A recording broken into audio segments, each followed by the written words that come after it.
They thought my grandpa's old shed was just an ugly eyesore. But what they didn't know was that it was worth more than half the houses in the neighborhood.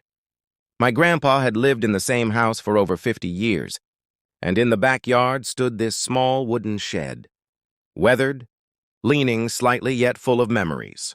To us, it was a part of our family's story. But to the homeowners association, it was a violation. One morning, my grandpa received a letter from the HOA, demanding he take the shed down within 14 days. And guess who filed the complaint? Karen from across the street, claiming it ruined the neighborhood's look.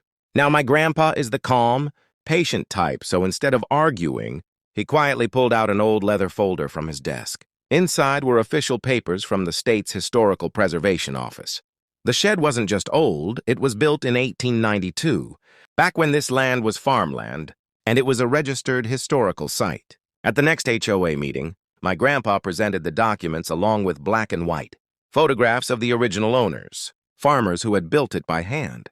Karen's face turned bright red as the HOA president cleared his throat and admitted the shed was legally protected and, in fact, must be preserved. The best part?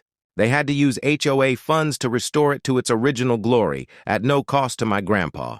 But here's the twist. When the restoration team started their work, they discovered a hidden compartment under the shed's floorboards, containing antique tools and a bundle of letters from over a century ago, written by the very farmers who built it.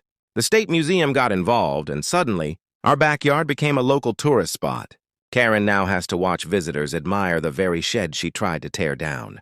My grandpa sits on the porch every afternoon, sipping tea and smiling as people take photos. And sometimes he waves at Karen just to see her look away. Life has a funny way of protecting what truly matters. And in this case, history fought back in the best possible way. If you enjoyed this story and want to hear more real-life twists like this, don't forget to like, share, and subscribe for more.